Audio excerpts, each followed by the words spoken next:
अस्सलाम वालेकुम स्टूडेंट, ये C++ का लेक्चर नंबर 2 है जो ऑनलाइन क्लासेस में।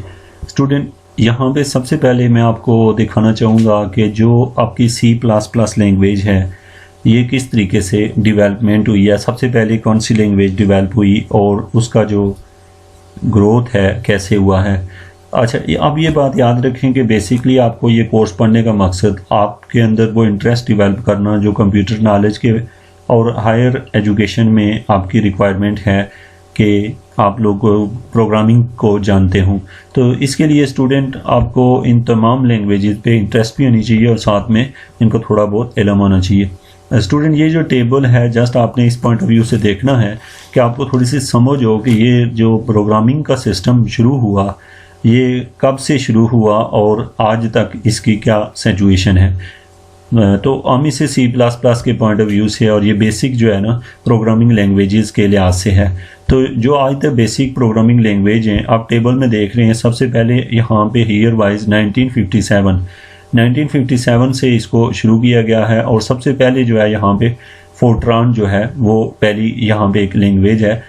और ये जो है ना इसे मैथमेटिकल फार्मूला ट्रांसलेटिंग सिस्टम, ये जो है मैथमेटिकल फार्मूला ट्रांसलेटिंग सिस्टम, और इसे जो ये कब इसको स्टार्ट लिया गया 1957 में। इसी तरीके से फोर्ट्रान के बाद नेक्स्ट वाली जो लैंग्वेज थी वो फोर्ट्रान 2 थी, जो कि उसके बाद जो है ना LISP 1.5 कोबाल, ये जो लैंग्वेज है 1959। याद रखें स्टूडेंट, ये पॉइंट आपको याद रखना ज़रूरी नहीं है, लेकिन ये है कि आपको जहन में इसका अंदाज़ा होना चाहिए कि इसकी जो डेवलपमेंट है तकरीबन थोड़ी बहुत आपके जहन में हो ताकि आपको आगे जाके अपने कोर्स को समझना आसान हो जाए।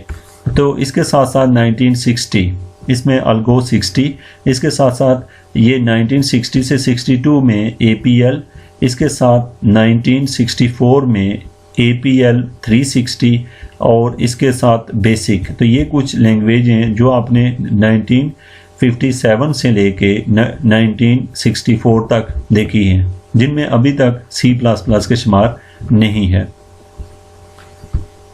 उसके बाद फिर 1969 में जो है 66 में फोर्ट्रान 66 बनी है।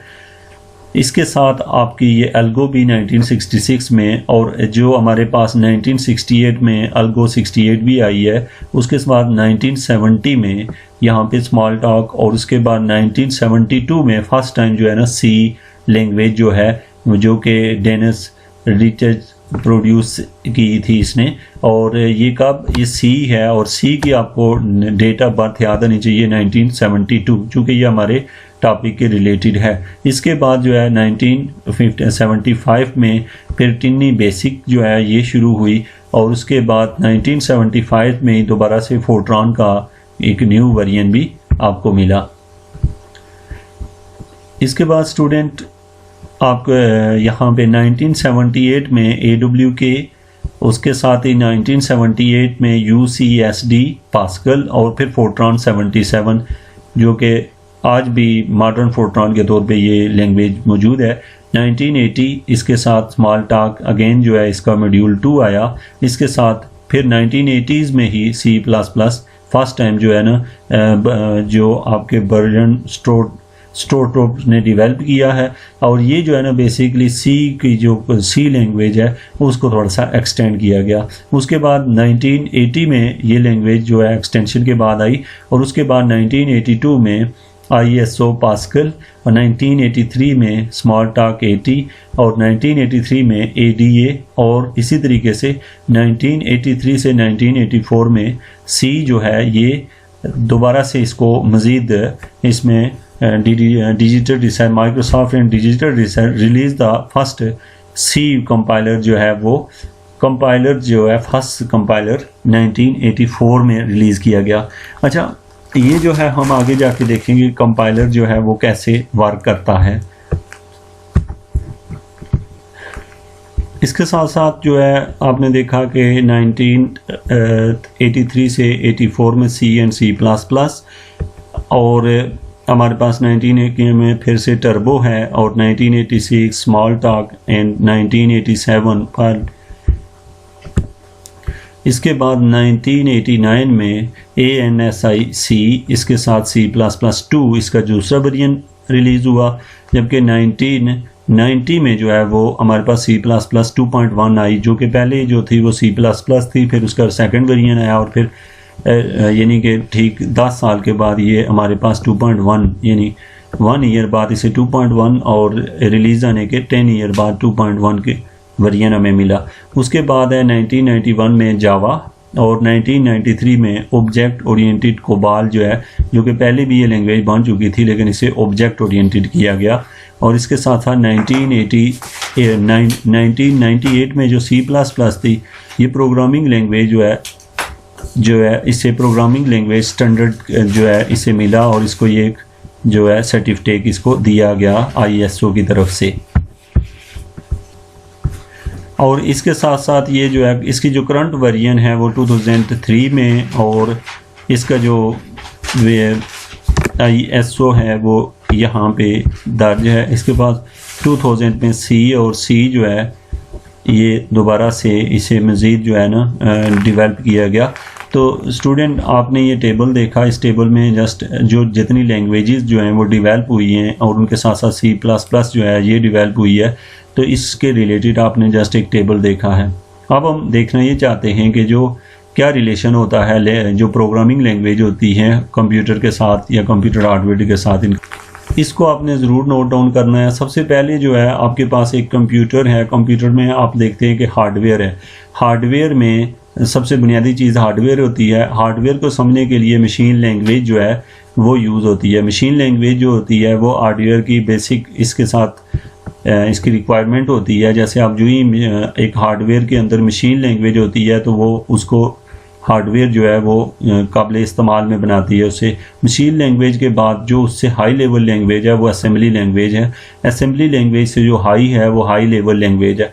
आप याद रखें कि चूँकि जो मशीन लैंग्वेज होती है, ये जो प्रोग्रामर होते हैं बहुत कम प्रोग्रामर होते हैं जो मशीन लैंग्वेज को समझ रहे होते हैं, उसकी निस्बत जो असेंबली लैंग्वेज है उसकी निस्बत थोड़े ज़्यादा लोग होते हैं समझने वाले। और हाई लेवल लैंग्वेज जो है आमतौर पर हम लोग भी यूज़ करते हैं एज अ स्टूडेंट और इसका यूज़ किया जाता है।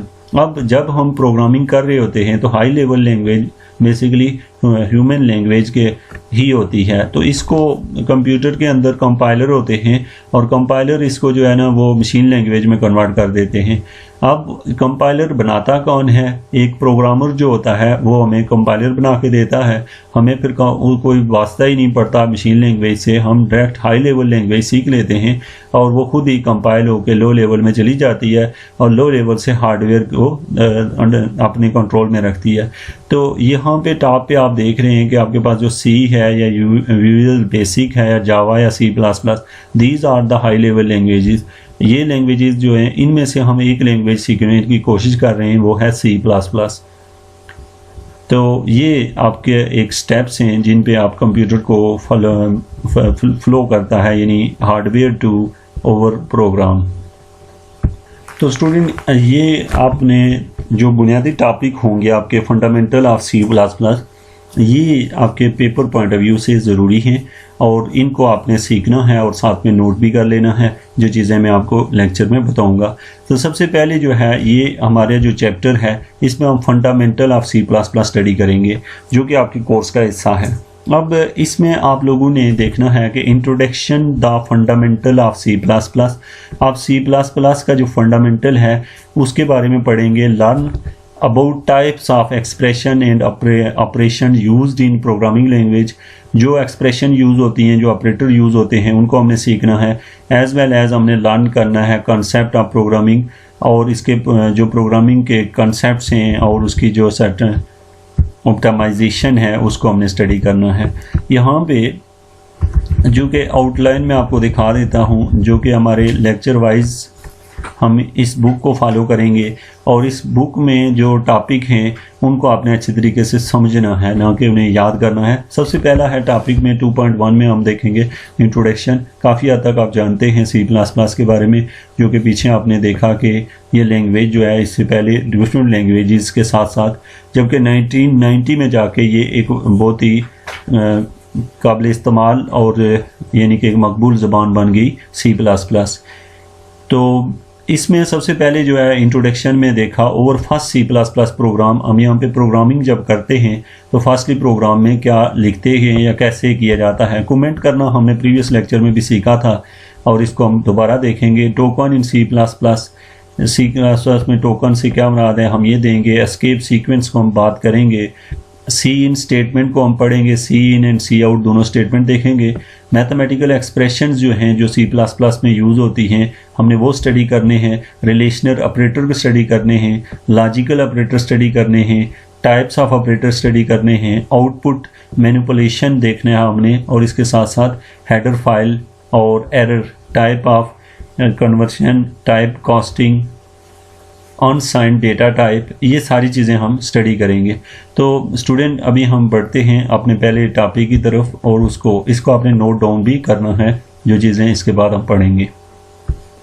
सबसे पहले इंट्रोडक्शन में आपको ये बताना चाहिए आपके ऑब्जेक्टिव पॉइंट ऑफ व्यू से कि ये लैंग्वेज किसने इंट्रोड्यूस करवाई। और ये बेसिकली आमतौर पे आपने टेबल में भी देखा कि 1980, लेकिन ये लैंग्वेज उससे पहले बन चुकी थी क्योंकि आपको मार्केट में जो है यहाँ पे लिखा गया है अर्ली 19 और इसको बर्जन स्ट्रोस्ट्रोप ने इसने फर्स्ट टाइम जो है इस लैंग्वेज को डेवलप किया था।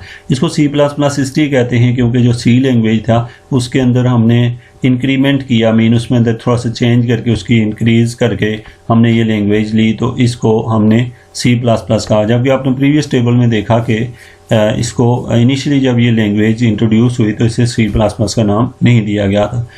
अब जो आपका बेसिक पर्पज़ है, यानी आपने यहाँ से सिर्फ 2 क्वेश्चन नोट डाउन करने। नंबर 1 किसने इस लैंग्वेज को इंट्रोड्यूस करवाया, और सेकंड 1 ये कि ये लैंग्वेज किस लैंग्वेज को बेस बना के उसको आगे ग्रो आपकी होके आई है। तो आपको पता है वो सी लैंग्वेज से आई है। इसके बाद आपको यहाँ पे जो लाइनें हैं 2-3 आप देख लें प्रोग्राम 2.1, तो इसको समझना ज़रूरी है। आपको 1 पॉइंट यानी कि इसके हर पॉइंट का आपको पता हो। यहाँ पे सबसे पहले आप देख रहे हैं कि ऐश पड़ा हुआ है, ऐश इंक्लूड, और यहाँ पे एक इसको हम लोग एंगल ब्रैकेट कह रहे हैं और इसमें IO स्ट्रीम और .h लिखा हुआ है। तो स्टूडेंट यहाँ पे हम लोग जो वर्ड यूज़ किया है इंक्लूड, ये हमेशा हम यूज़ किया करेंगे और आपको ये लिखना और समझना आना चाहिए कि इंक्लूड के क्या मीनिंग है। यहाँ पे इंक्लूड यहाँ पे आ गया, दैट्स मीन टू से इसको हम लोग हेडर फाइल भी कहते हैं। और इसमें हमारे पास इंक्लूड मीन शामिल किया हमने, और एंगल ब्रैकेट है। आई से यहाँ पे हम मतलब इनपुट ले रहे होते हैं, ओ से आउटपुट ले रहे होते हैं, स्ट्रीम और .h ये एक्सटेंशन है जो कि हेडर फाइल को शो करती है। तो ये लाइन जो है इसके साथ साथ यहाँ पे हम लिखते हैं इसे वाइड मेन, और यहाँ पे हमने स्मॉल ब्रैकेट डाली है, यहाँ कर्ली ब्रैकेट से हमने स्टार्ट लिया है सी आउट, और इसके साथ आप देख रहे हैं कि 2 ये कामे से पड़े हैं और my first C plus plus program, और ये ब्रैकेट हमने क्लोज़ की हुई है। तो स्टूडेंट आपकी जो ये प्रोग्राम है ये बुनियादी प्रोग्राम है और इसमें से बहुत सारे ऐसे पॉइंट्स हैं जो आपको क्वेश्चन जिनके बारे में एग्ज़ाम में पूछे जाते हैं। तो हम इसे डीपली स्टडी कर लेते हैं, एक एक पॉइंट को वाजे कर लेते हैं जो कि यहाँ पे मेंशन है। तो स्टूडेंट यहाँ पे आप लोग जो यहाँ स्टेटमेंट लिखी हुई है इसको मैं थोड़ा सा रीड आउट कर लेता हूँ। तो यहाँ पे हम ये कह रहे हैं कि this program consist of function called main. तो इसमें जो सबसे ख़ास चीज़ है यहाँ पे आप देख रहे हैं कि मेन जो है इसको हम कहते हैं ये एक फंक्शन है। इसके साथ साथ हमारे पास यहाँ पे 2 ब्रैकेट हैं, ये 0 नहीं पड़ा हुआ ब्रैकेट है, ये छोटी ब्रैकेट है जो आपने यहाँ पे बंद देख रहे हैं। तो the function are one of the fundamental building block of C plus plus. याद रखना कि जो मेन होता है ये फंडामेंटल ब्लॉक है सी प्लस प्लस का। We will learn more about them in later chapter. इसको हम अगले चैप्टर में भी पढ़ेंगे, लेकिन अभी हम आपको ये इतना पता हो कि every C plus plus program has a main function. जी कोई भी सी प्लस प्लस प्रोग्राम होगा उसके अंदर ये फंक्शन होगा। It is from the function where the execution of the program start. ये कहाँ पे लिखा जाता है? जहाँ से प्रोग्राम शुरू होता है। ये जो कंपाइलर होता है स्टूडेंट, कंपाइलर जो होता है जब प्रोग्राम को पढ़ता है तो ये जो लाइन लिखी होती है कंपाइलर ये समझ जाता है कि मैंने प्रोग्राम इससे आगे शुरू हो रहा है और ये कोई चीज़ नहीं है, ये बल्कि एक फंक्शन है और इससे आगे आगे पढ़ना है। मतलब इसका काम ही उसको बताना है कि जैसे आप जब कोई काम करते हैं, जैसे आपने किसी से कहा कि बाज़ार से कोई चीज़ ले आएँ, तो आप वो बच्चा जो है बाज़ार से कुछ लेने जाता है तो वो वापस आके एक आपको वो चीज़ देने से कबल एक जगह है जहाँ पे कोई और बंदा खड़ा है और वो देखता है कि उसने ठीक चीज़ अगर नहीं लाई या उसको वापस भेजना चाहता है तो उसे वापस वहीं से भेज देता है। मतलब जब हम प्रोग्राम को रन करते हैं तो वो प्रोग्राम इसी हिस्से में बार बार रन होता है, न कि वो शुरू वाली चीज़ों को दोबारा नहीं पढ़ता। अब इसकी एग्जांपल ऐसे है कि आपके पास यहाँ पे, बल्कि मैं एग्जांपल पे अभी नहीं जाता, इसको आप देख लें। द राउंड ब्रैकेट, ये जो ब्रैकेट है after the word main are known as parentheses and they tell the compiler that this is a function and not a variable.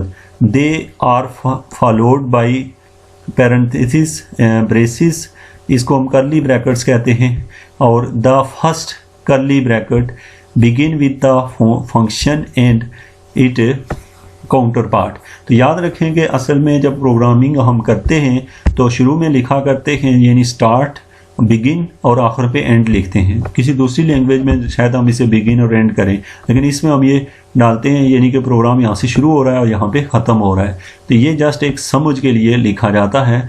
अच्छा, इसके बाद हम कहते हैं ये जो लाइनें हैं, होप्स हो कि आपको इनकी समझ होगी। ये जो फर्स्ट लाइन है हम इसको अच्छे तरीके से एक्सप्लेन करेंगे क्योंकि एग्ज़ाम में ये पूछी जाती है।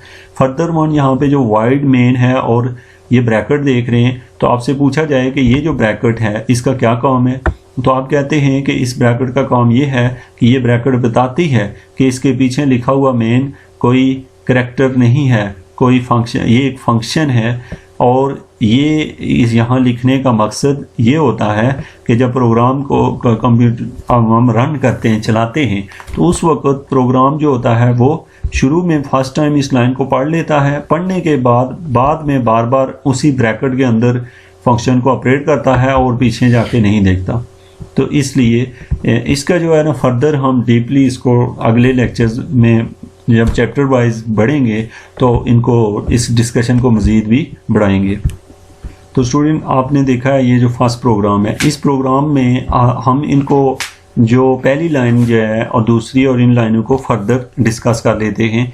और ये बहुत ही बुनियादी चीज़ें हैं C++ के पॉइंट ऑफ व्यू से, और एग्ज़ाम में तकरीबन 10 मार्क्स के आपको ये बुनियादी चीज़ें पूछी जाएंगी, जो कि आपके एग्ज़ाम में टोटल आप समझ लें कि 25 to 50 मार्क जो हैं वो आपको इस से मिलेंगे, जिनमें से 10 मार्क्स ये बुनियादी तौर पे इन्हीं चीज़ों से पूछे जाएंगे। अब आपको स्टूडेंट यहाँ पे ऊपर आपने पढ़ा है, एक तो वाइड का लफ्ज़ यूज़ हुआ है, इसके साथ साथ आपने देखा है सी आउट। सी आउट का मतलब क्या होता है, यहाँ पे आपने इसको अच्छे तरीके से समझना है। सी आउट, सी आउट का वर्ड हम यहाँ इसलिए लिखते हैं, और साथ में आपने देखा कि सी आउट जब भी लिखेंगे तो ये 2 ब्रैकेट इस तरह के डालेंगे, यानी कि सी आउट हो रहा है यहाँ से, तो आउट के लिए ऐसे लिखेंगे, और सी इन वाली जगह पे आप इन्हीं ब्रैकेटों को दूसरी शेप में देखेंगे। तो ये आपने हमेशा आपको पता हो। और सी आउट का मतलब क्या होता है, यानी स्क्रीन के ऊपर आउटपुट शो करना। जहाँ भी हमने ये लाइन लिखी होगी और उसके पीछे जो भी लिखेंगे वो आउटपुट हमें स्क्रीन पे दिखाई देगी, अदरवाइज कोई भी चीज़ हमें स्क्रीन पे नहीं दिखाई जाएगी। यहाँ पे स्टूडेंट मोस्ट इम्पॉर्टेंट जो है लाइन है, जो सबसे टॉप पे लिखी हुई है प्रोग्राम के जो ऊपर आपने देखा है, तो आप इसके बारे में यहाँ पे हम लिख now let us look at the first line of the program. जो ये जो लाइन है इसमें पड़ा हुआ है ऐश इंक्लूड और angle bracket IO stream dot h। ये जो लाइन लिखी हुई है इनपुट आउटपुट स्ट्रीम वाली, इस लाइन को अच्छे तरीके से आपको समझो। This statement is a pre processor directive. अब आपसे मैं पूछूं कि ये जो टॉप पे पहली लाइन लिखी होती है इसको हम क्या कहते हैं, तो आप कहते हैं इसे pre processor directive. Pre processor directive.